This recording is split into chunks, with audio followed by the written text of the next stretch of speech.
Welcome to WikiPodcast. Hello. As part of our philosophy miniseries looking at existentialism and modern thought, today we're diving deep into Albert Camus. Camus. Yeah, a huge figure. Essential for understanding existentialism, sure, but Yeah. maybe even more for his own idea, the philosophy of the absurd. Exactly. And he wasn't just a philosopher, was he? Not at all. Author, dramatist, journalist, even a world federalist and political activist, and got the Nobel Prize for Literature really young, only 44. Which says a lot about his impact, right? Absolutely, a major voice. So for this deep dive, we've pulled together information, mainly from his Wikipedia page. It gives us a really solid overview of his life, his philosophy, his big works. And our plan today is to unpack those core ideas, especially, as you said, his philosophy of the absurd. And then see how those ideas really come alive in his novels and plays. Connect the philosophy to the fiction. Right. And for you listening, the goal is to give you a clear, but still thorough understanding of Camus. Hopefully connect some dots between his life, his thinking, and his stories. We want to hit those aha moments, Exactly. Navigate the big ideas without getting too bogged down. Highlight what makes him so compelling. Okay, so let's start with the background. He was born in French Algeria in 1913. Yeah, and a working class family. His mother was deaf, illiterate. And he never knew his father, who died in World War I. That's quite a start in life. It really is. That poverty, that sense of, marginalization in colonial Algeria, it seems to run deep in his work. How do you think that shaped his view of the absurd later on? Well, you can imagine growing up without easy answers, seeing hardship firsthand. Maybe it fostered a sense of the world's indifference, that unreasonable silence he talked about. Less reliance on comforting illusions, perhaps. That makes a lot of sense. But he had some key people who helped him, right? Yeah. His teacher, Louis Germain. Huge influence. Germain really pushed for him, got him the scholarship. Camus dedicating the Nobel speech to him. That tells you everything. A pivotal figure, then. Absolutely. And then his philosophy teacher, Jean Grenier. The one who introduced him to Nietzsche and Greek philosophy. That's the one. And it's interesting that grounding in the Greeks and Nietzsche, it sets him slightly apart from the typical existentialist lineage, Kierkegaard, Heidegger. We'll definitely come back to that distinction. But there was also something about him playing football as a goalkeeper. Yeah, he wrote about that. Said it taught him about team spirit, solidarity, a kind of simple, direct morality, maybe something more honest than what he saw in formal institutions. Finding meaning in action, maybe, in basic principles. Could be. A sort of grounded ethics. Then he got sick, right? Tuberculosis at 17. Yeah, had to live with his uncle, pursue philosophy more intensely. That brush with mortality so young, you have to think that focused his mind on, life, death, meaning. Or the lack thereof, perhaps. Yeah. Intensified the search. Precisely. And his political involvements. He was briefly in the communist parties. French and Algerian, yeah. But it didn't last. No. He was drawn to the social justice side, but ultimately grew wary of the bureaucracy, the rigid ideology. That emphasis on human dignity, individual freedom became paramount for him. He saw how systems could crush the person. And then his journalism. Alger Republican, criticizing colonialism. And later, crucially, during WWII, editing the resistance paper Combat. Right. Underground, dangerous work. Hugely formative. This wasn't abstract philosophy for him. It was lived, acted upon, often at great risk. That commitment, that's part of his response to the world's absurdity, too. Okay, that context is vital.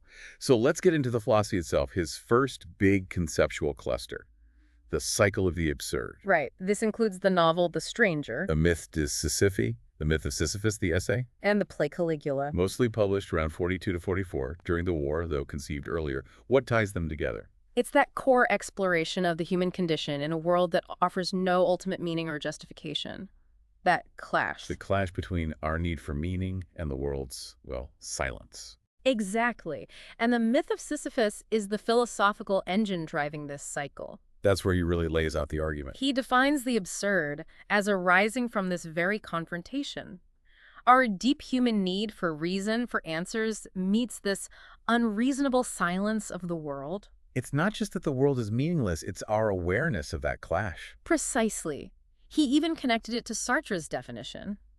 Existence is absurd because it finds no external justification. It just is. Sounds pretty grim. So what's the response?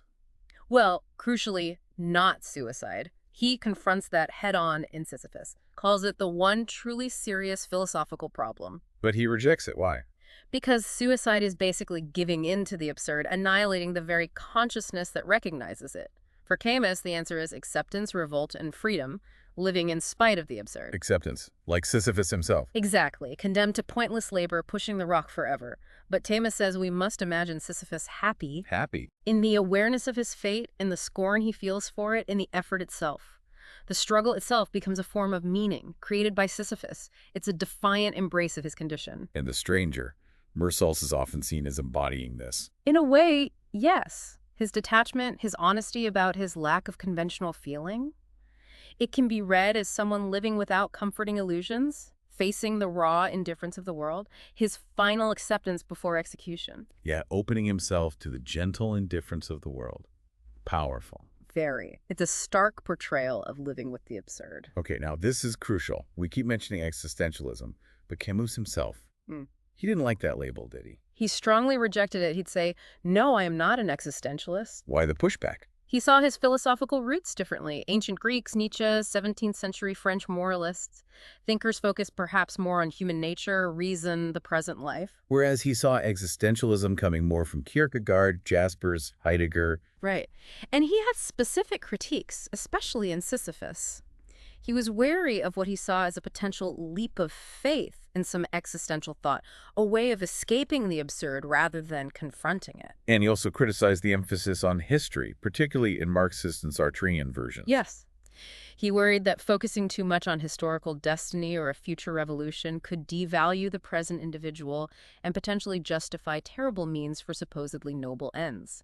He was deeply suspicious of sacrificing present lives for future utopias. Human freedom, here and now, was paramount. His work is full of existential themes, isn't it? Meaninglessness, freedom, choice, death. Absolutely. The overlap is undeniable. He's grappling with the same fundamental human questions. So while he rejected the label and had key differences, especially with Sartre later on, his work remains central to any discussion of 20th century existential thought. It's just his own distinct flavor of it, perhaps, absurdism. Okay, so beyond the absurd, there's a second cycle, revolt, Right, the cycle of revolt. This includes works like the novel The Plague.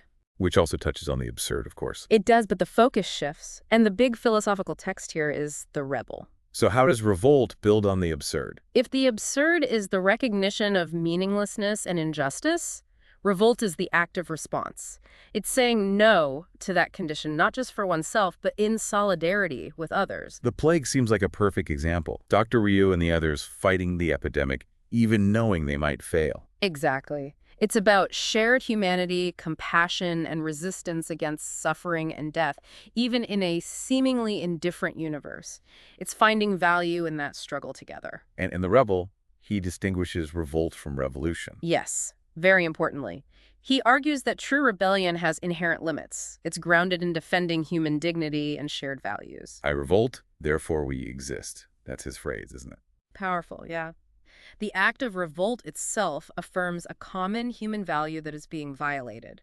He contrasts this with revolution, which he feared could become absolute, nihilistic, willing to destroy everything for an abstract future goal, losing sight of the very values that sparked the initial revolt. Again, that concern about totalitarianism looms large. Always. His critique of historical revolutions that ended in tyranny is central to The Rebel. It's about finding a way to resist injustice without becoming unjust oneself. What about his later work, The First Man? That was his unfinished autobiographical novel, published after his death, a much more personal book exploring his childhood in Algeria. And it sparked more debate about his views on colonialism. Yes. It gave a deeper insight into his personal connection to Algeria, his complex feelings as a Pied Noir, European Algerian. It didn't resolve the ambiguities, but added layers to understanding his perspective. Which leads us to his political stance more broadly. He was a moralist, wasn't he? Right. Morality first, then politics. Very much so. He rejected the Marxist idea that morality is just a product of economic conditions. For Camus, certain fundamental human values, dignity, freedom, justice, should guide political action. This put him at odds with Soviet communism and eventually Sartre. Absolutely. He was a fierce critic of totalitarianism in all its forms, especially Stalinism. His break with Sartre over this was public and quite bitter. Sartre was, for a time, more willing to overlook Soviet atrocities in the name of historical progress. Camus found that morally unacceptable. But he wasn't exactly a standard liberal Democrat either. He had anarchist sympathies. He did. He advocated for things like libertarian socialism, workers' councils, decentralization. He was deeply skeptical of state power and bureaucracy from any side, left or right. He favored more community-based, bottom-up approaches, though importantly, he generally opposed violent revolution. His position on the Algerian War was incredibly difficult for him then. Extremely. He couldn't fully support the FLN's violent tactics or nationalist goals, but he also condemned French colonial oppression. He advocated for a pluralistic federal solution where Arabs and Europeans could coexist, but that position satisfied almost no one as the conflict intensified. And that famous quote about choosing his mother over justice. Yeah, often misinterpreted. It wasn't a rejection of justice, but an expression of his agonizing dilemma, fearing for the safety of his family and the European civilians caught in the violence. It highlighted the terrible personal cost of the conflict for him. Despite these political storms, his literary and philosophical impact was undeniable. The Nobel Prize in '57. A huge recognition and apparently quite a shock to him. And he dedicated it to Louis Germain, his old teacher. Speaks volumes, doesn't it? Never forgot his roots or who helped him. He kept working, too, theater adaptations. Adapting Dostoevsky's Demons, yeah. And he was a great admirer of Simone Weil. The philosopher. He helped publish her work. He did. He saw her thought as profound, an antidote to nihilism, calling her the only great spirit of our times. High praise. And then, tragically, his death. So young. Just 46 in 1960. A car accident. Michel Gallimard, his publisher and friend, was driving. And the manuscript for The First Man was found in the wreckage. Yeah, a terrible loss. Even Sartre, despite their fallout, wrote a moving tribute, acknowledging Camus' stubborn humanism. His influence just continued to grow. Okay, let's try and wrap this up for our listener. What's the big takeaway from Camus? Well, I think that exploration of the absurd, it's not about despair. It's really a call to live more intensely, more freely, precisely because there's no preordained meaning. We create it. We confront the silence with our own passionate living. Right. And his rejection of the existentialist label, while still tackling those huge questions, it shows us that philosophical categories aren't always neat. It pushes us to think beyond labels, maybe, to see the nuances in how different thinkers approach these fundamental problems. Exactly. And you can't separate his thought from his life, can you? The poverty, the war, the political engagement, it all feeds into the work, gives it that raw, authentic feel. These aren't just academic exercises, they're lived philosophies. Definitely. So hopefully diving into Camus gives you a richer sense of this key 20th century thinker, maybe a new way to think about your own life and the world. And maybe makes you want to pick up The Stranger or The Plague or The Myth of Sisyphus. Couldn't recommend it more. So consider this final thought. In a world that often feels chaotic, maybe even meaningless, Camus doesn't offer easy answers. Instead, he invites you to rebel against that absurdity. Not through destruction, but through consciously choosing to live, to create, to connect, to affirm value in the face of indifference. That's the heart of his rebellion, I think. Thanks for listening. Write us in the comments your opinion on the episode and what other topics you would like us to talk about. Subscribe to the channel to help us reach more listeners. Thank you, and have an amazing day.